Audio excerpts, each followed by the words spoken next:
get started. Others will join, and we'll let them join as in. But let's go ahead and get started here. My name's Brian Conley. I'm a senior sales executive here at Bennett Adelson. I'd like to welcome you to our Modern Cloud Architecture webinar series. Today's webinar will be covering zero trust security in a hybrid world. Today we have presenting my colleague, Mike Reams, who's practice director over our security and cloud infrastructure here at Bennett Adelson. We have muted everybody, and we ask you to stay muted during the session. Feel free to throw questions into the chat box, and we'll attempt to address them at the end of the presentation. And there will be a recording of this on our website next week. Without further delays, let's turn the program over to Mike. So I'll throw it over to you, Mike. All right, thanks, Brian. All right, I just muted everybody. So thank you for joining. So what's on the agenda today? In this webinar, what we hope you'll learn about is, what is zero trust? Who should care about the security concerns, and what are some of the challenges we face? What are the benefits of zero trust security model? Protect our critical information. And the zero trust security model and its principles. And lastly, some of the Microsoft capabilities around zero trust.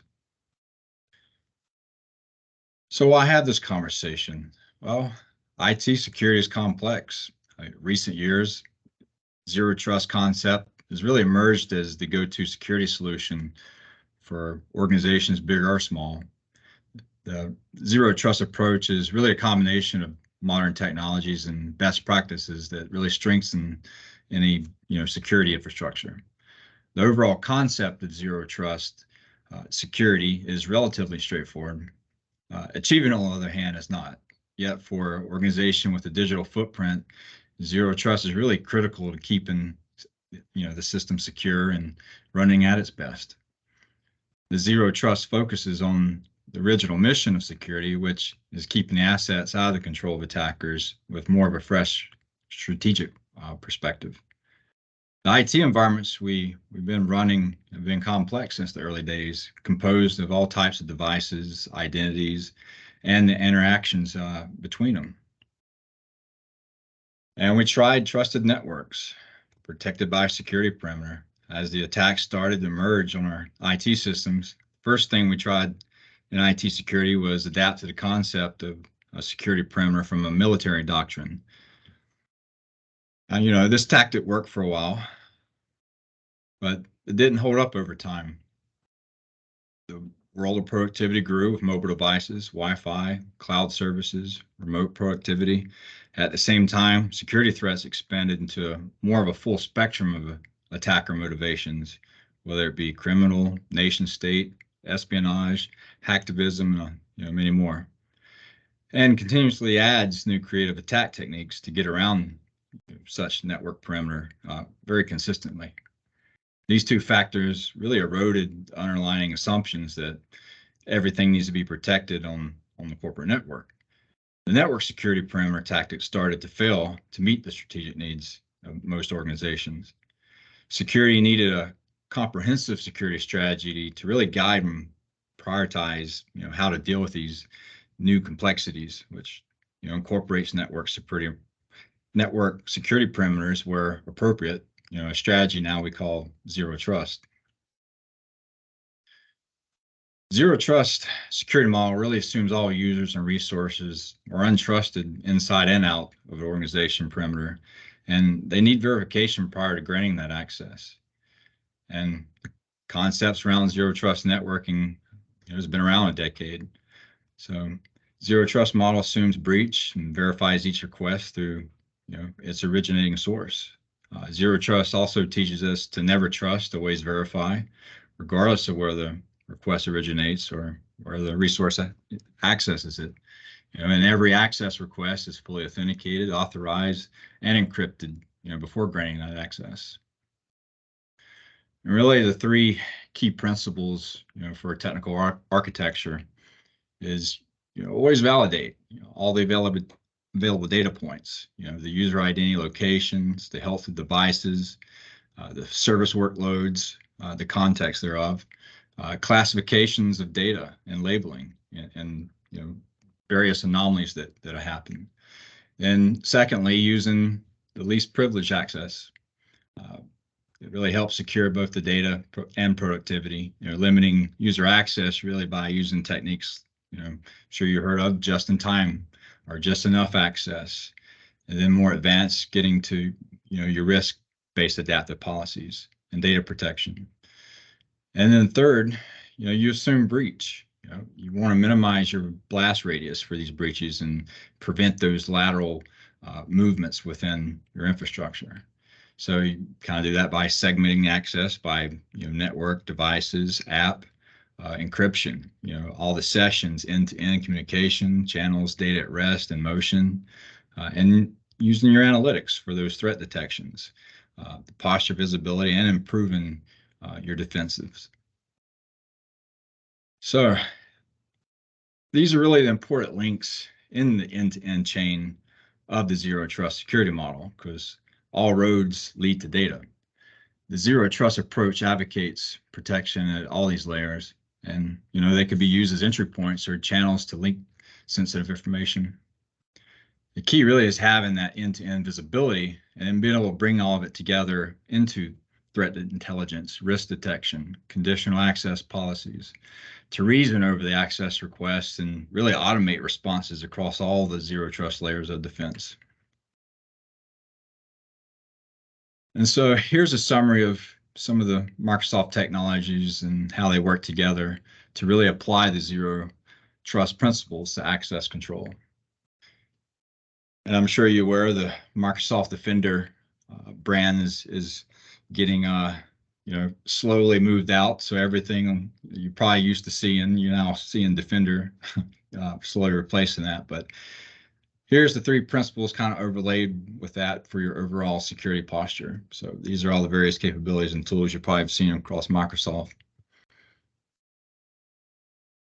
And the key takeaway here really is Microsoft builds security for the multi-cloud and cross-platform enterprises we have, not just security for Microsoft.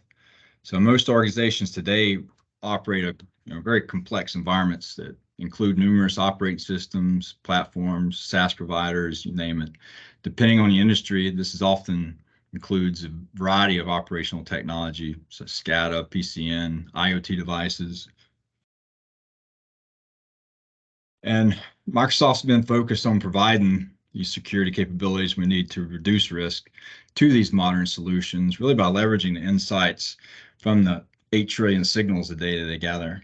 That really helps improve, all your disciplines of a security program.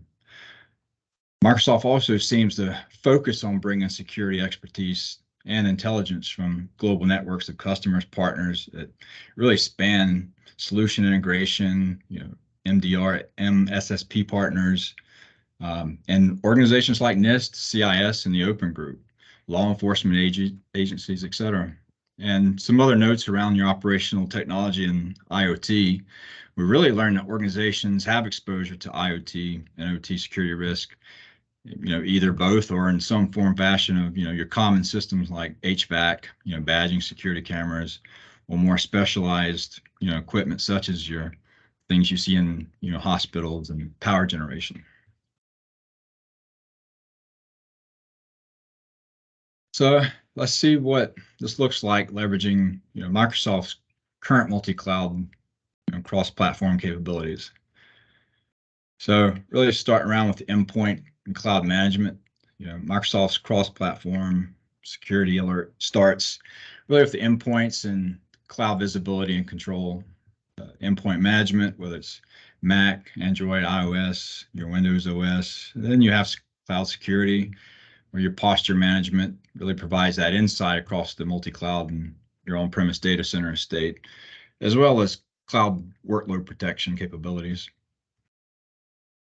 Then moving to the same area in XDR strategies, Microsoft provides integrated capabilities for the security operations to get really the broad and deep visibility needed to be able to rapidly detect, hunt, and respond, recover to all these threats across clouds and platforms, not just within Microsoft. And Of course, going broad, you have your security information and event management, which is Sentinel here, that really ingests any logs from any source, correlates them, and reasons over them with machine learning. And of course, their user and entity behavioral analytics and automates those responses with security orchestration and automation response, your SOAR. Then going deep, you got your extended detection and response. The capabilities really provide detection and response tailored to specific assets that provide those high quality alerts, false positive rate, to really reduce the burden on the SOC analyst to write queries and handle false positives for your endpoint, cloud, and on-premise identity, email, etc. Then moving into more of the infrastructure XDR, of course, you have your Microsoft Defender for Cloud and your Microsoft Defender for IoT. And then as far as your productivity and identity XDR, the Microsoft 365 Defender provides more of an extensive library for pre-built investigation and response automation, DLP capabilities, web filtering, more integrated threat and vulnerability management. Then moving to the identity enablement and security, this is where more of the Azure Active Directory comes into play, providing that comprehensive solution for your identity enablement as, employees, partners, your B2B customers, B2C, or across platforms. And then secondly, the identity security, for those scenarios where zero trust access control that explicitly verifies the trustworthiness of devices or users, via native capabilities. Then moving into more of the information protection, you have your Azure Purview providing a full lifecycle approach to discovering, classifying, protecting, and monitoring structured, unstructured data, as you generate and leverage more data and insights to drive mission completion and, try to gain competitive advantages. So this here shows how security roles, map to the business outcome enablement. So you have your business and technology outcomes, which are really traditionally driven using a plan, build, run framework. And that's becoming increasingly agile for digital transformation with rapid iteration through all the stages. Security outcomes, they're driven through a similar framework of governance, prevention, and response that maps to that framework. This also maps to the NIST cybersecurity framework of identity, protect, detect, respond, and recover functions. Then moving into, the leadership and governance part, the security leadership roles and your security architect roles help provide that vision, guidance, and coordination across the company and, the technical estate. Then the governance aspect, your security posture, compliance roles, really focus on identifying security risk across the enterprise and, work with subject matter experts to help ensure these top risks, get mitigated. And responsibilities roles typically include security compliance management, policy and standards, and policy management. Then moving into the prevention side, have your platform security engineers, or security subject matter experts that really focus on enterprise-wide systems like identity, key management, and various infrastructure endpoints. Then app security engineer, or more security SMEs that focus on securing individual workloads and applications as they get developed. People security, and is really an emerging discipline that focuses on educating people, protecting them, and protecting the company against insider risks. In the operational phase, it's executed by a combination of operation teams who, are responsible for production environments, security operation teams, DevSecOps, and security operations typically focus on reactive monitoring and response and proactive threat hunting for adversaries that really slip past some of the detections.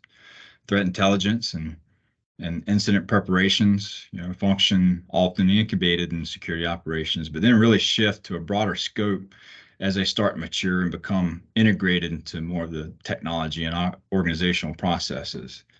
So creating a healthy feedback loop is critical to effectiveness in really all parts of security and continue to mature them.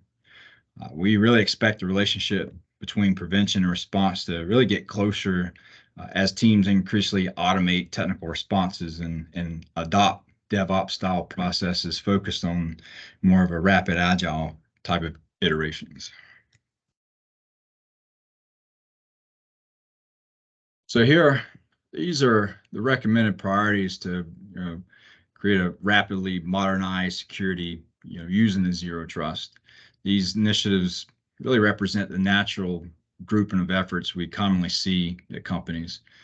For each initiative, we try to highlight recommendations on where to start. So starting with the user and productivity, first initiative at many organizations focused on security visibility and control for newer productivity resources, whether it be cloud, mobile type of assets outside of your traditional corporate network.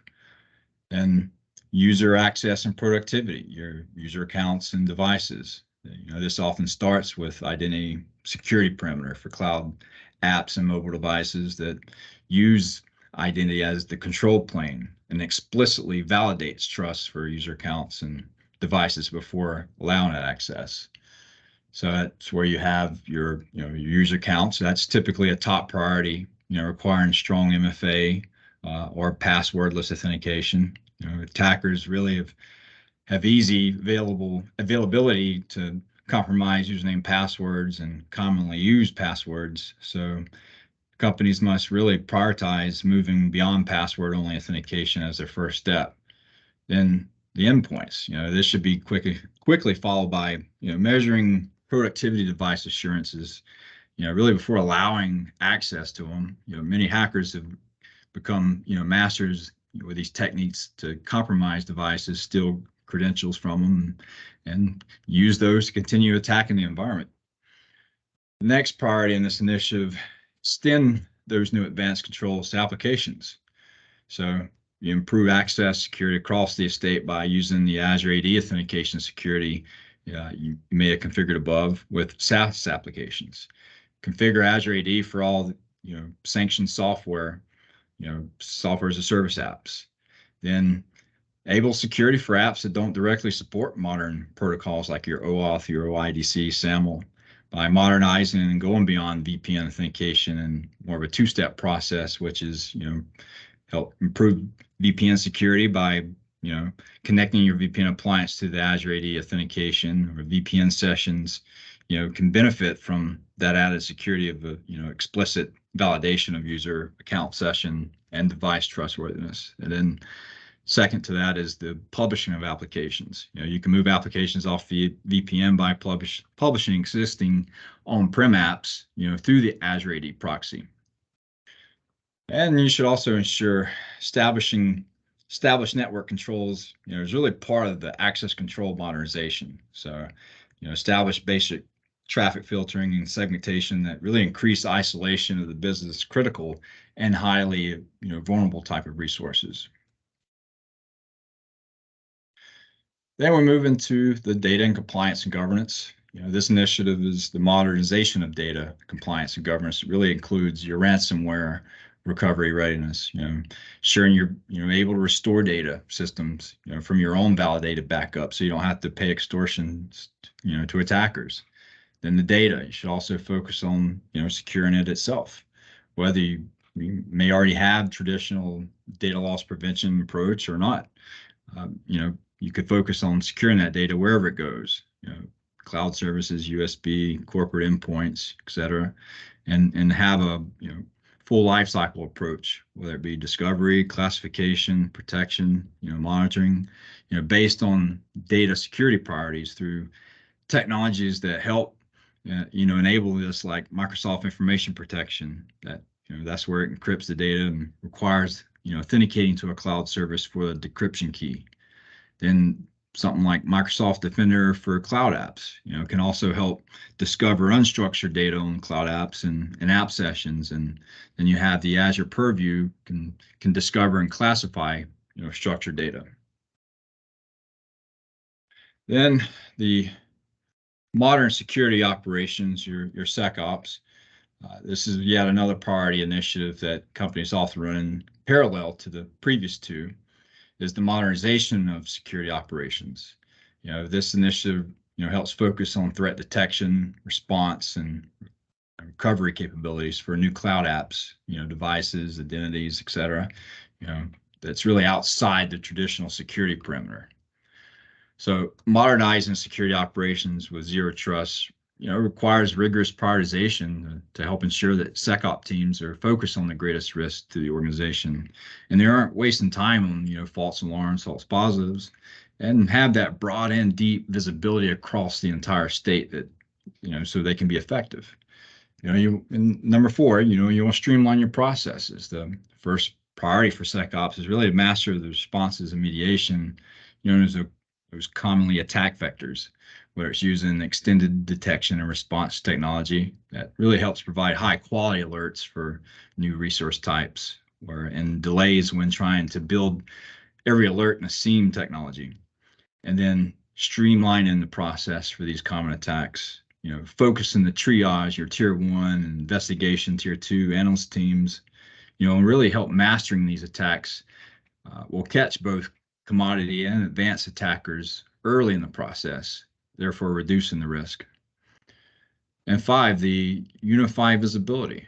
While it's difficult to create high quality alerts from raw data in SIEM, they are extraordinarily useful for bringing all the data and context together for investigations and threat hunting, therefore allowing a broad view across the entire state that helps reduce your blind spots where attackers like to dwell.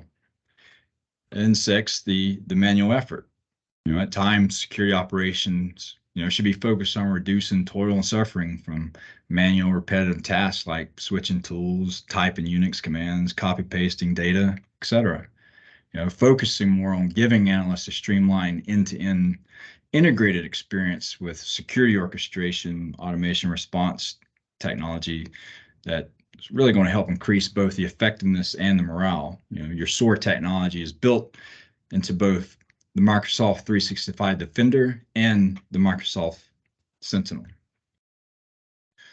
Then the data center security. Focus areas for data center zero trust include, your security hygiene. Focus first on applying, well-established security best practices to data centers, just as physical equipment like bulldozers and manufacturing lines require, regular maintenance, oil changes to perform reliably. So to do computer systems, through computer security maintenance failures, typically happen suddenly, like, sloppy fire safety procedures, at a fireworks place, misconfigurations and missing security updates.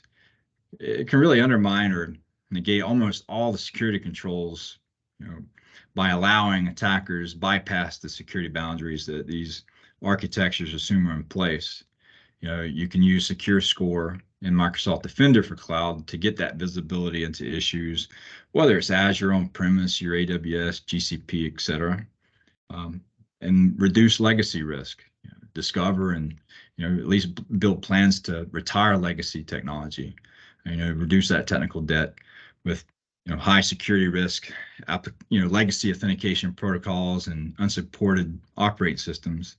Attackers with network access can very quickly exploit these and expand their access laterally to these environments. Really paying down that technical debt is worthwhile investment.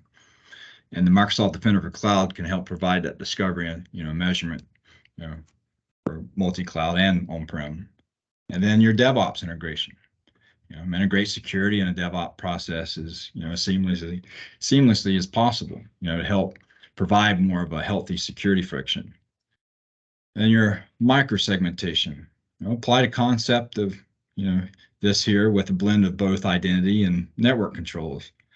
Restricting access to resources in smaller segments, that helps really reduce the risk by limiting the blast zone of any compromised data center resource, which therefore limits an attacker's ability to access other resources in the data center. Therefore you're applying the least privileged access model.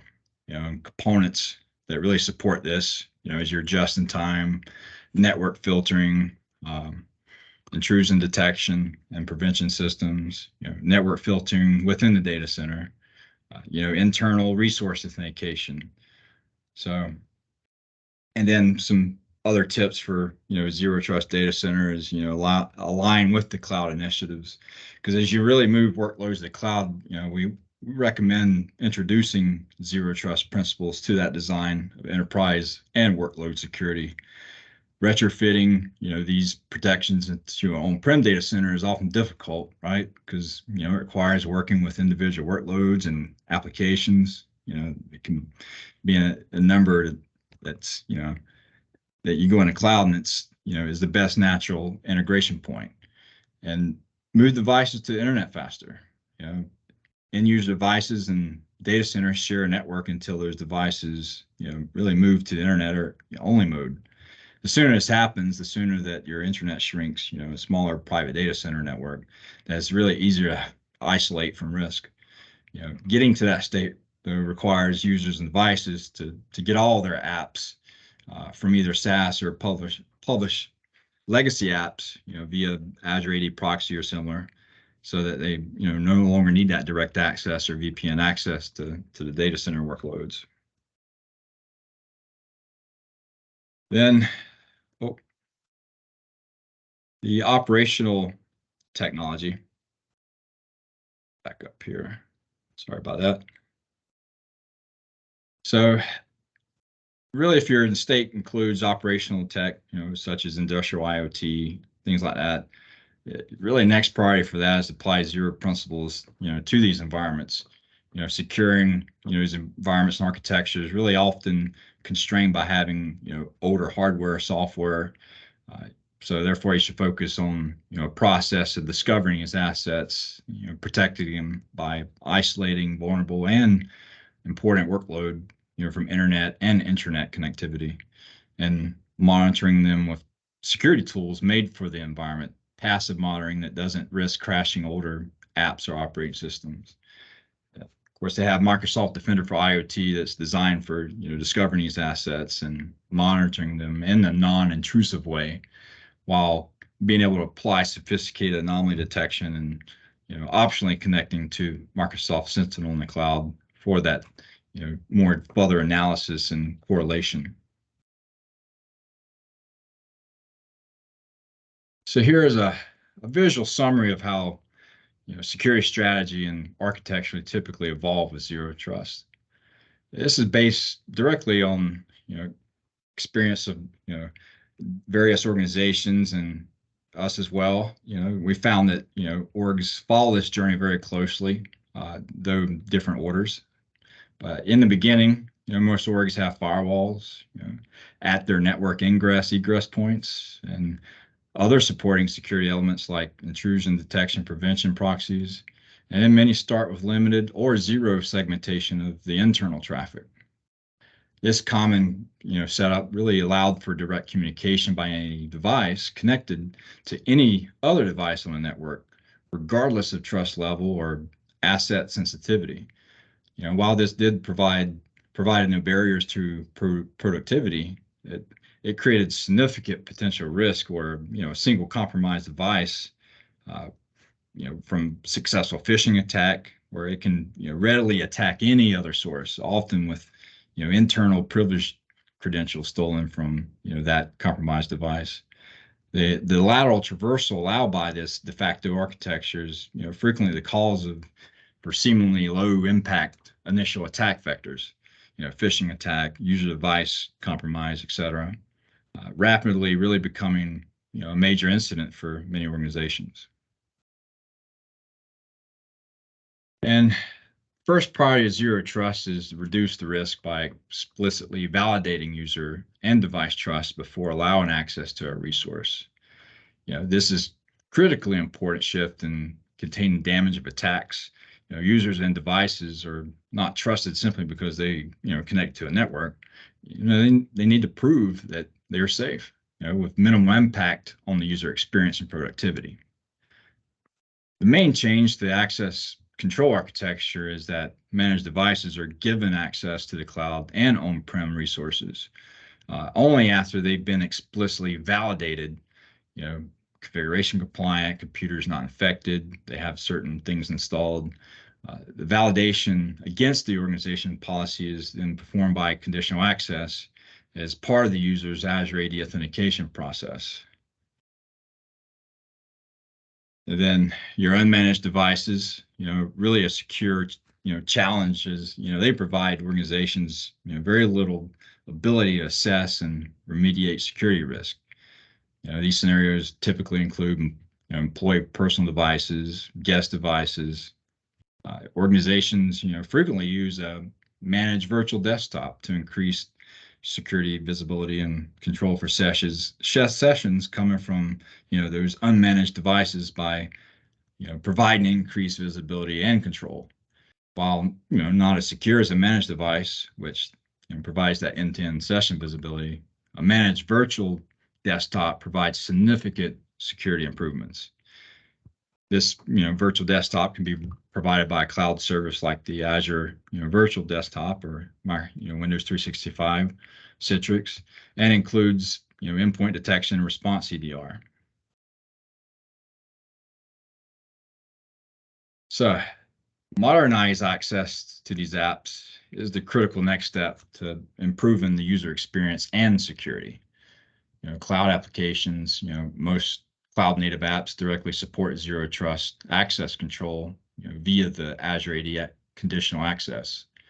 So existing applications, via VPN, on-premise apps, they're typically accessed with a VPN and often carries, many security risks, including whether it's weak authentication, because, many VPNs are configured to use password only or weaker forms of MFA, increased attack surface. Most VPNs provide full port access to all resources to the network when only an app or two is really needed. Maintenance challenge. Many VPNs are on-prem app appliances that they must be patched, maintained, service. This cloud service where the provider doesn't do this automatically and quickly, and surge capacity limitations. VPNs and network bandwidth. They often get overloaded during surge events like snow days, pandemic lockdowns, causing these productivity issues. And organizations are increasingly going beyond VPN for application access to help mitigate these risks, whether it's strengthen authentication, publishing apps via cloud service like Azure AD proxy to help really progressively reduce the VPN dependency, eventually retire VPN from all use in a lot of cases. And then set application standards to help secure that new application development natively supports zero trust access controls, such as cloud identities and the latest APIs. And the VPN role shifts during the extended transition, to your fallback option of to access apps that aren't yet published, application usage discovery, to help provide insight on which apps are used the most, to prioritize which apps to publish first. And another key element is, really identify and isolate high-risk device populations, often called your segmentation. Segmenting devices in security zones help reduce the blast radius of those major attacks, which today include highly destructive, damaging ransomware attacks. Segmentation, can be done in parallel to other elements, and it requires restricting access with a complete and consistent set of controls spanning network, identity, app, and other control types. Really because of the high overhead to build and sustain this separation, segmentation is usually reserved for special cases where assets, are business critical, difficult to maintain properly, or both. So the ideal end state for zero trust, access decisions are really focused on both security and the user experience outcomes. Adaptive access controls, really help make decisions that enforce a consistent policy across using, dynamic contexts of each session, whether it's identity, device, and resource. And much of this is available, most common scenarios today by Microsoft, and our teams can help, continue, build and partner with you to enable this vision for, these scenarios and additional ones. And so what would an engagement look like for a sample of a cloud security assessment offering? So a scope may include, performing an inventory of your hardware, software. The scope coverage could be, understanding your security posture, what, have physical, virtual environments, Windows, Linux, various databases, components, shadow IT, and be about a 5-day effort. Be collecting some data, whether it's compatibility into the cloud, compliance, whether you're healthcare, you have to deal with a lot of, HIPAA or some of the PHI. Then providing some analysis, whether it's, end of life, or determining, what the cost may be, shifting to the cloud. And some of the deliverables may, around insights and, analysis. You get executive summary, more data-driven final analysis, and cover some of the most common business cases, give some recommendation on next steps, and, even a remediation proposal. And with that, hand it back over to Brian, and I thank you for your time.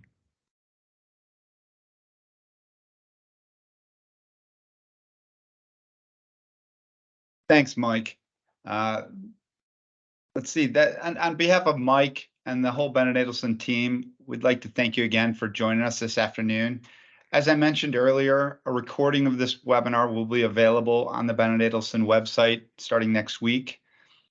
Feel free to reach out to Kevin or myself for further information about how Bennett Adelson can assist you or your organization's security needs. If we have a minute or two, if there's any high level questions, I didn't see any questions in the chat. If anybody had any high level questions for Mike at this time, we can entertain that. I'll give it a second if anybody wants to throw anything in the chat.